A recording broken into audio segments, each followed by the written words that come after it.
Idaho Renaissance Fair YouTube page. We have a wonderful continuation that's going to be happening today with Janet, our wonderful treasurer. We are covering the Italian Wars. So, a brief recap just to get us back to where we left off at.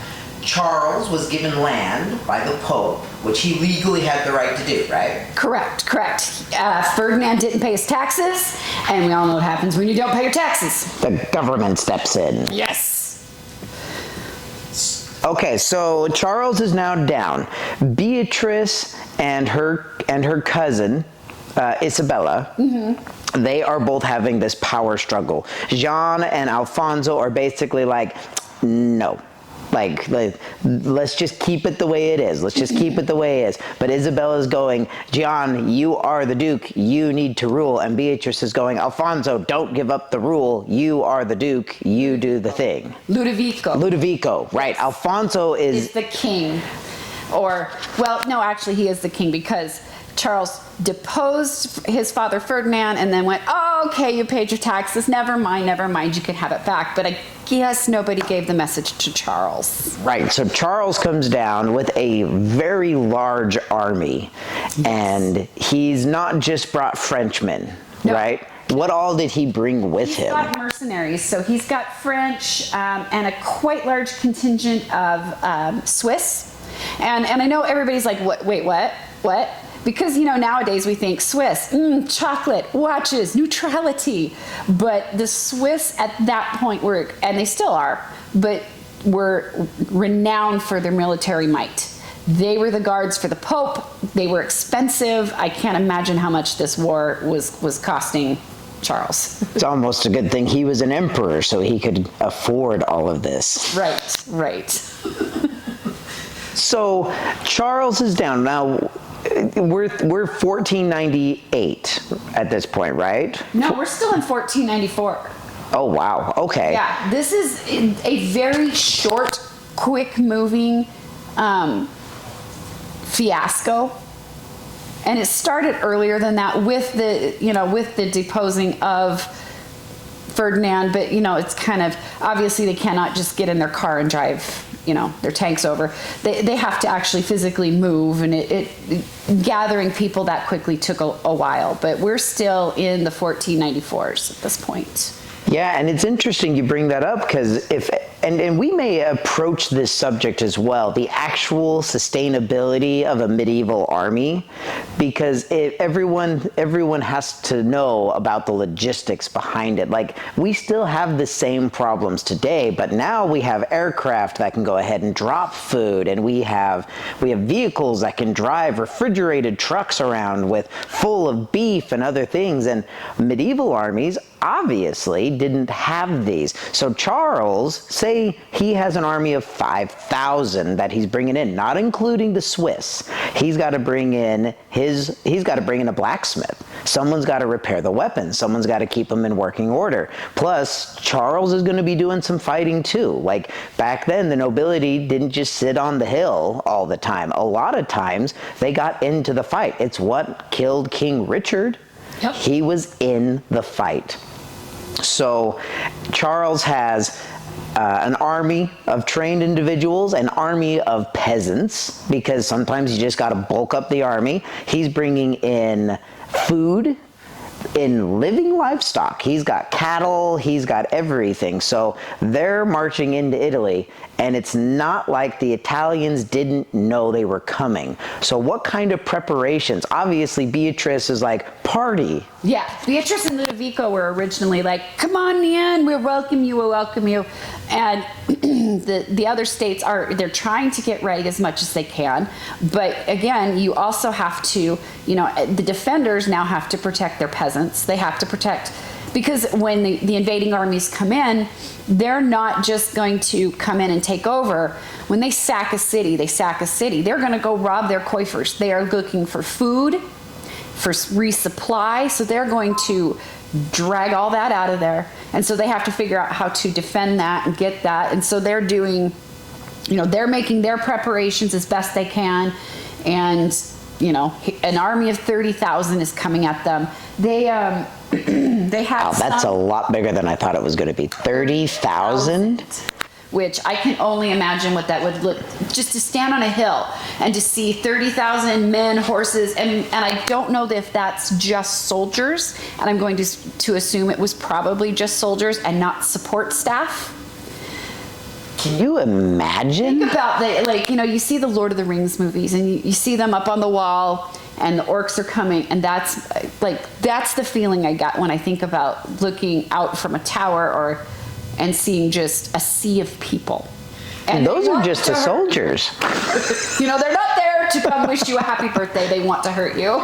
Right. And most of them will have been trained to do that. Like, a well-mobilized military has always been a thing throughout history, from the Egyptians back in 5000 BC, when they were known to have the most fearsome military might in the world, all the way up to Genghis Khan, all the way up to Julius Caesar. Like, you name any successful empire, and at one time they definitely had the most well-trained and well-equipped army. Alexander the Great. Oh yes, Super absolutely. incredible. Tactician, military, the military minds of the time, we're not talking dummies. We're talking extremely intelligent, resourceful men. It's mind-boggling. And people sometimes think, oh, well, it's the Renaissance, it's the medieval ages. They weren't that smart. Oh, no. They were, you look, Genghis Khan, Alexander the Great, Julius Caesar. You just have to look at these people and go, look at what they did. And you have to know, that's... And look at what they did with less. Right. They didn't have good ways of communication. The best way to defeat an enemy is to disrupt their communication. It's been proven in every war modern. Right. If you can disrupt the communication. So we talked a little bit last time about Alfonso and how he was a very successful military man himself. Absolutely. So with that in mind, do we know what kind of preparations? Did he have buffer counties? What was the tactical plan? He did try to reinforce right before they go to the Great Feast where King Charles is sick. Alfonso had a bunch of ships from Aragorn, so from basically his family, sent over. And so he's trying to get them in there, but again, he's a little pressed for time and financially, because he's got the Sforzas in Milan spending a lot of money. Ludovico was patron of Da Vinci, spending a lot of money, to the point, and we talked about this a little bit in the art portion, where Ludovico had commissioned a giant statue from Da Vinci, and he actually had to pull that to use that to make arms and armament for that metal that was earmarked for this giant statue that Ludovico had to go to the war effort. Oh, so poor Da Vinci. I know, that'd be terrible. Hey buddy, I'm sorry about your project. I need to make some swords and bullets and cannonballs and stuff. So maybe next time. Right, because that's an important thing to keep in mind too. Gunpowder's a thing. Yes. We have a trade with the Asia Major. We have with India and China, and Columbus at this point has left. He hasn't discovered anything yet, right? Because that wasn't until... He's gone and come back. 1492. Right. He's gone and come back and then gone again. He made more than one trip. And so he's been back and forth, and I don't know if he still realized where he actually was. Everyone knows that there are minor kings, which technically Alfonso would be considered as a minor king, comparatively to Emperor Charles, compared to Spain, who was technically over Italy at that time. Is that not right? Yeah, that is the Trastamara family, which is Alfonso is a Trastamara. So we are good with Spain. We're good with them. King Ferrante of Spain and stuff. And then Naples is the largest city-state, if you will, other than the Holy Roman Empire. in Italy, and then they had all the little dukes and duchies, and most of those little guys didn't really consider themselves kings. Although I think if you talk to them, they probably say, "Well, yeah, really, I'm a king," but Alfonso makes me call myself this, and But compared to what we're used to, when we think king, oh, the Tudors, Spain, even Portugal. Right, right. And at this time, Spain, right before, it was 1492, the way that they funded Columbus was they beat the Moors. They went down into North Africa, and they had an extremely successful campaign. And I'll have to do a history fact check, but I believe it was one of the largest naval battles at the time took place during that period. And Spain won. That was how they were able to pull it up. So, and correct me again. So Spain is technically where they are related. Most of the monarchy was related at the time, but Spain was a much more powerful nation. Yes. than Naples. Oh, absolutely. Where they were family, why didn't Spain come over and help? I don't know. It never really goes into why Spain didn't come in and step in. I know that it talks about, what I did see is that it talks a little bit about, that Isabella appealed to Spain and said, please just, my son should be the successor. Please step in. And they're like, no, we're staying out of it. And Alfonso was ready to come up and put the hammer down on Ludovico, and was talked down, like, no, just sit down and shut up, really, is what it felt like. Sit down and shut up and just let it go, which is really what kind of motivated Charles to come in and go, hey, we've got these things fighting, I can go in and just clear this out. I'll bring my 30,000 troops and just... So Charles comes in. Yes. With 30,000 troops. You can easily assume there's got to be at least a 10,000 entourage of support behind that, minimum. So there's this huge invading force. We were talking about Alfonso was getting ready and preparing. He was a tactical mind. He was ready for this. So what are some of the steps that he took to prepare against Charles? He armed some of the city-states around him. He brought in some of the navy and brought that in and landed them down the side. So if you think of the boot, right? We've got the curve of the boot here. So he landed them all on that side to try to reinforce And he did. It didn't go. It doesn't go super deep into what he did as much as what It almost feels like this one kind of comes from King Charles' point of view. So usually history is written by the winners. Does that imply that Charles would be considered the winner of the Italian Wars? Yes, somewhat. So, okay, so we've got Charles falling ill. Oh dear, on the fainting couch, I'm falling ill, right? And Isabella comes to Ludovico and says, and to King Charles, knife in hand, and says, I will if you do not stop this. And you must protect my son. Please, please protect my son. And apparently Charles was very moved by her threats and her I have to imagine she was probably as charismatic as her mother and as good a speaker as her mother. And so he's moved. He's like, yes, I will protect your son. He can have it, but I can't stop a war that's already started. So I think at that point it implies a little bit that Charles was like, wait a minute. But there were a lot of city-states that once he was in, welcomed him.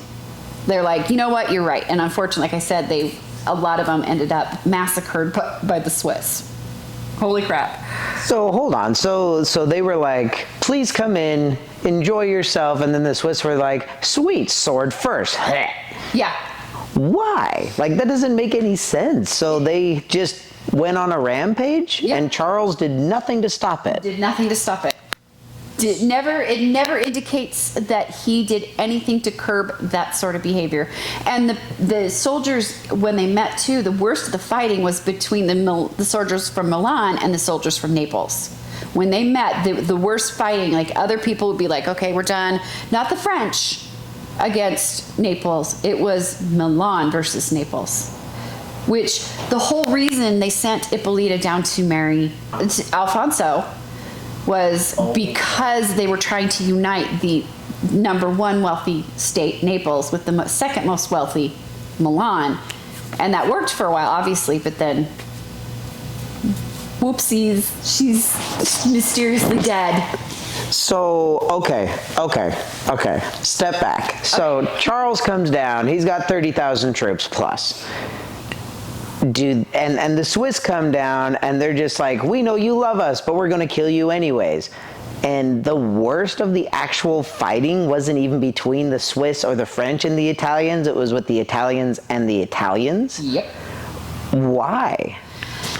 Just so much animosity. I think you have the number one place, Naples, and it's the biggest city-state, like I said, other than the Holy Roman Empire. And then you have Milan, who has always wanted to be. I think Ludovico was very ambitious. I feel like he, with his sister having been married to the King of Naples, that gave him some sort of claim. I think he was super ambitious and but did not have the wherewithal to back it up. So what do people who can't back it up do? They talk. They talk, and so they just poison. And I'm sure each one blamed the other for what was happening. I can imagine being in Naples and knowing that Milan just welcomed an enemy force that's coming there to destroy me, to take me over. If I'm in Naples and you're in Milan, I'm not going to be super happy with you. We're not friends anymore. You just allowed my conqueror to come on in. So I think there's a lot of animosity there, and it was probably old. And then they just kind of piled it up, and it was just a straw. And that was the worst of the fighting. So who won that fight? Like, did Milan come out on top? Because if I remember my history right, didn't Naples burn? Because Da Vinci had to get out. Like, they had to evacuate all the artisans. They did, but they evacuated them, but more for their own safety. And suddenly, Gian's dead. Isabella is alone. Gian's been poisoned. And of course, everybody says it was Ludovico. Everybody automatically assumes it was Ludovico, but not necessarily. Gian just wanted to go and hang out somewhere else. He really was kind of done with the whole, I don't want to be a duke. I really don't care. Let's just go live out our days and have a nice time. It's time for us to retire. And Isabella was, I believe, a bit more ambitious and loud and out there. And to me, there's more suspects to Gian's poisoning than just Ludovico. Certainly Ludovico could have done it. But Beatrice is also a suspect. But I would also put a suspect eye on Isabella, knowing that she wants her son to be the ruler. She wants power. She doesn't want Ludovico. Her father is the king. This is what her father and mother would want. And Gian wants to go back home. But in the end, we don't really know. Like, no one ever actually took credit for the assassination. No. And I think people were just kind of happy to let Ludovico take the credit and assuming that he was the one that did it. So Gian dies. Yes. Does that even take a player out? Like, I'm assuming Gian was never in any of the fights, actually. No, really what it did is it just solidified Ludovico's hold on Milan. That Gian being dead basically allowed Ludovico to be like, I am legitimately the Lord of Milan. We've got Milan's power behind France in, the second richest city-state that's not being actively attacked. They're pushing back down. They're pushing down the armies and stuff more and more into Naples and away from Milan. So back in Naples, King Alfonso is like, okay, well, I need more help here. So he puts his son Ferdinand II in charge of the military. Again, another extremely smart and capable military tactician, and the people loved Ferdinand II. They really, really admired him. They thought very well with him. Alfonso was starting to kind of fall out of favor. Not too badly yet, but people were starting to resent him. They didn't feel like he was doing enough. They're like, this is all your fault. He's like, no, this is my dad's fault.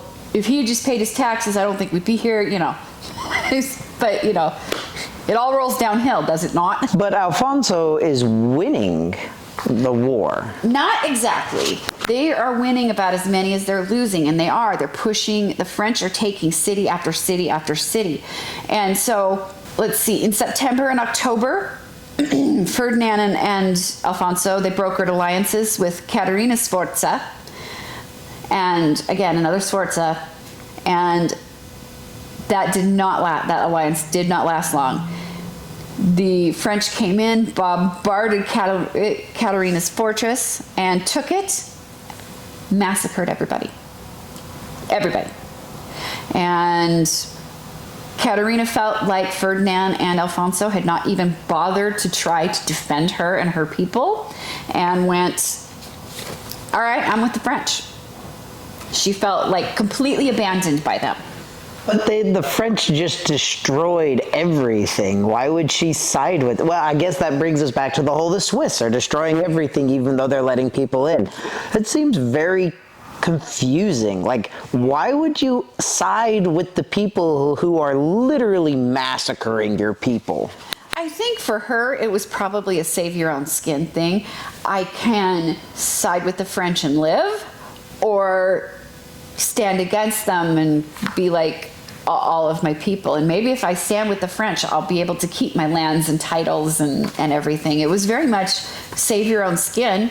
And, unfortunately, when you have soldiers, unfortunately, they had no vetting process like we do now to make sure that people are okay and that they're not going to go do things that they, that's why we have all the Geneva Convention and all those things, like, hey, you can't do that. They had no such compunctions at that point. And it was like, unfortunately, for all we know, it might have been 2 or 3 people just like, woo,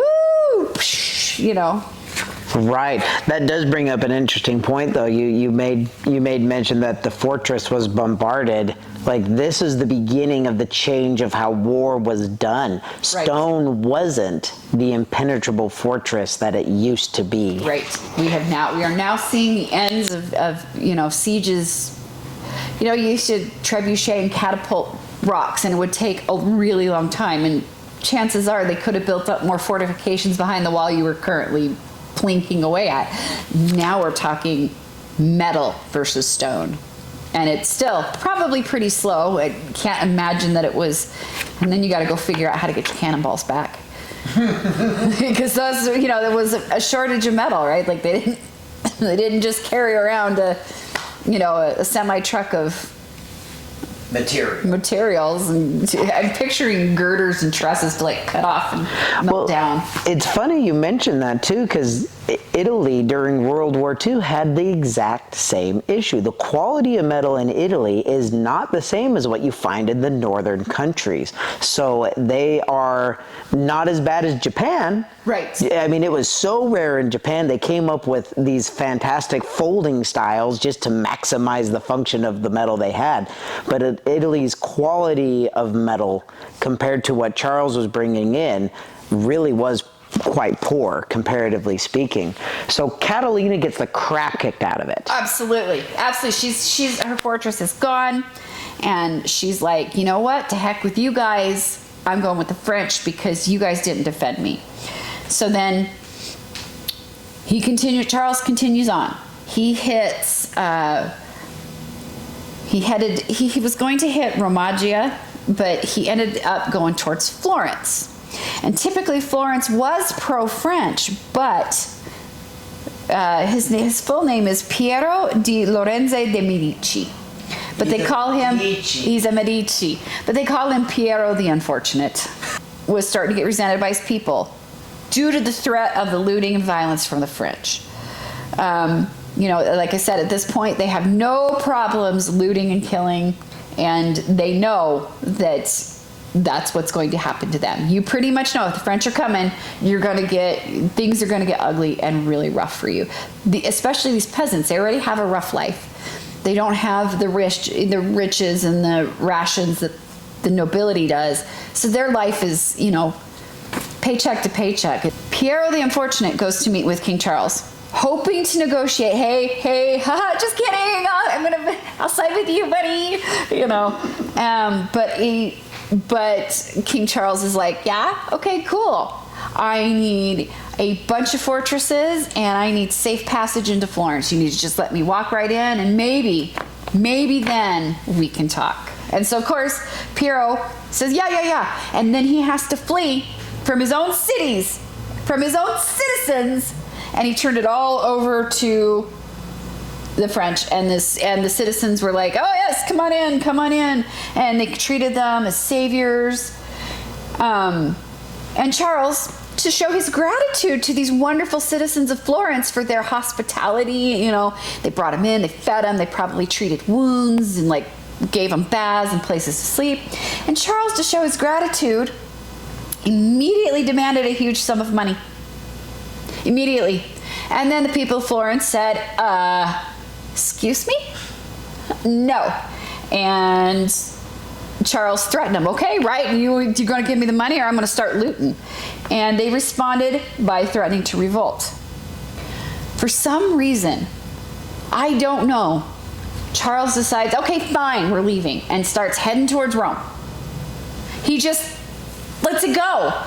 He's just, all right, cool, we're leaving. So Charles says, forget you, Florence. I've had enough fun, whatever. We're now going to go to Rome. He was originally going to go depose the Borgia Pope. So what happened to Maximilian? Did he... He's still around. It's just... So who's this Borgia Pope? How many popes are there? Why? Because it's the Catholic Church. Fair enough. Okay. There was a little bit of turmoil, and there was a little bit of fighting of who's really in charge. But Charles realizes that he's kind of afraid of antagonizing all the other European powers. So if I go marching into Rome, I might bring the world down on my head, because we have, at the time, the Tudors line has now started, and the Tudors were Catholic up until Henry VIII. So we have the beginning of the Tudor line over there in England. We have the Spanish. We have all of these around here that are pretty devout Catholic. Yeah, the Spanish especially. I mean, the conquistadors and the missionaries, Yes. If you know your history, that's all after this. Yes. So they were definitely settled in that. So I can understand that. But I mean, you've got two different popes. He's only trying to get rid of one, but decides after he starts marching that way that he's just not going to anymore? Well, he does, but he goes marching into Rome, and because of a fortunate coincidence, he gained peaceful entry into Rome, granted by Pope Alexander the Borgia Pope. So again, very different times.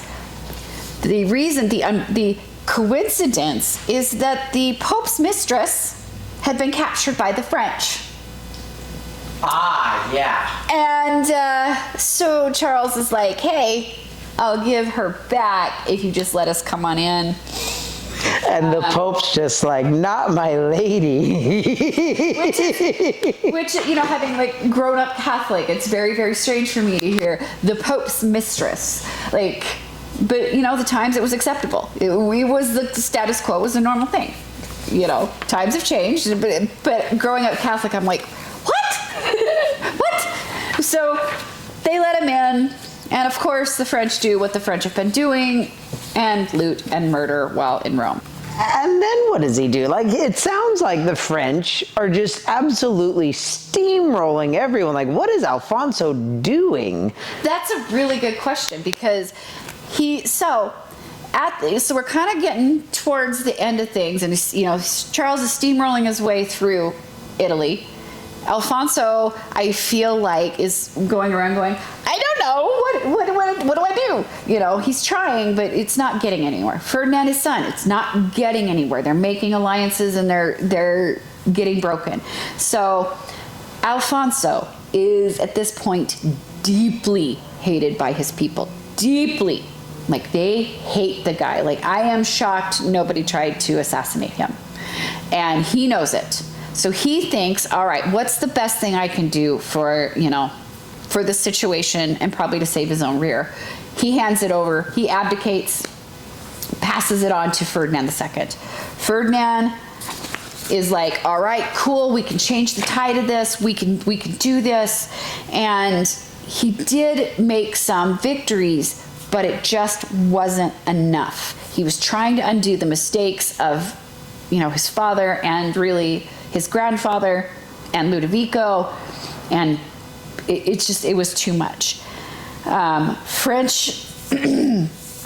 French did take Naples, and Ferdinand abandoned Naples because he was betrayed by his captains, and a growing number of the cities in Naples were giving allegiance to the French. They're just like, we can't do this. You see, you know, and I can't blame them.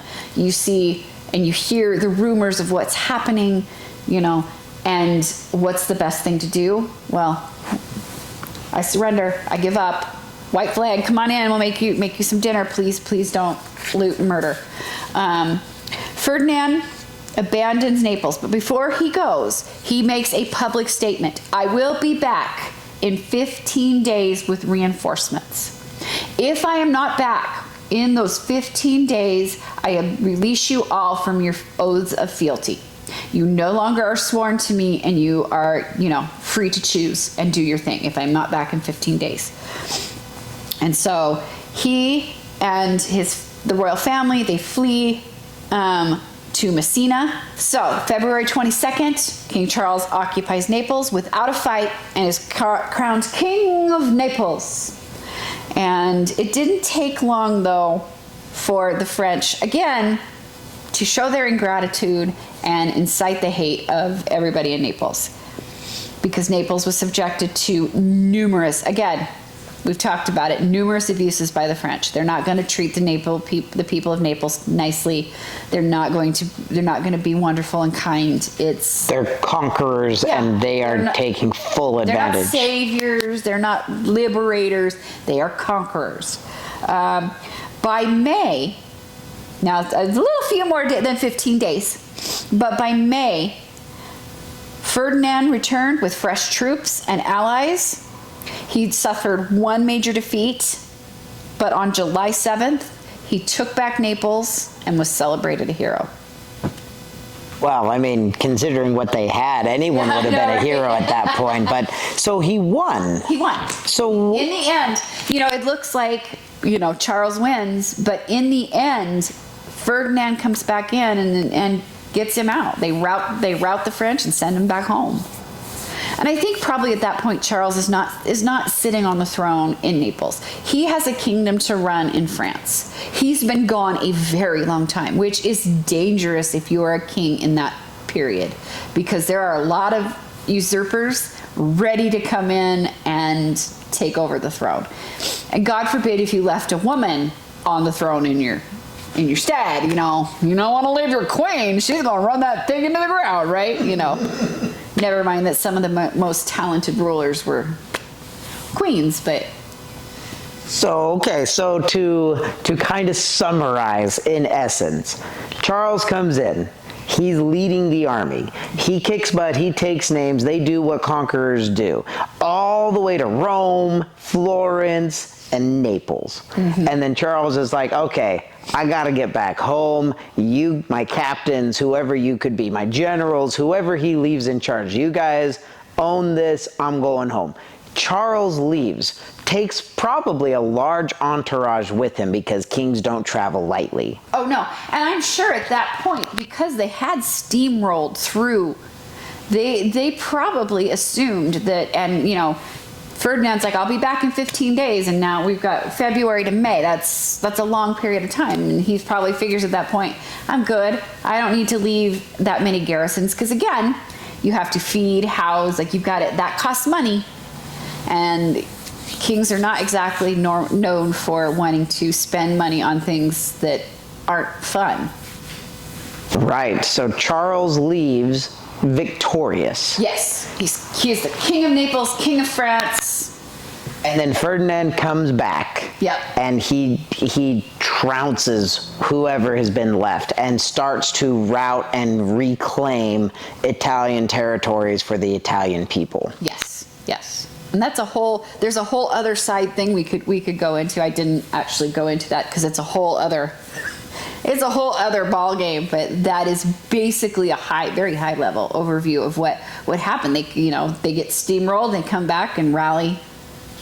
So I guess the final question that has to be asked then, because Alfonso turned it over to Ferdinand, but Ludovico, who is kind of the problem child that started all of this, whether by his own choice or his wife's choice or whoever, what does Ferdinand do with the problem child? What happens to Ludovico and Beatrice? We are going to I'm not going to tell you. We are going to have to save that one. Okay, so we will plan on that for the next video. That sounds fantastic. Of course, just like in all the other videos about this history, if you have any questions or comments or anything of the sort, please make sure you post them so we can get back and answer them. This has been fantastic, Janet. Thank you so much for your research. This has been the Idaho Renaissance Fair, Inc., and we appreciate you all coming on, and we hope your history is as fun as our history, and we look forward to catching you on the next video or hopefully at our next event. Huzzah! Huzzah!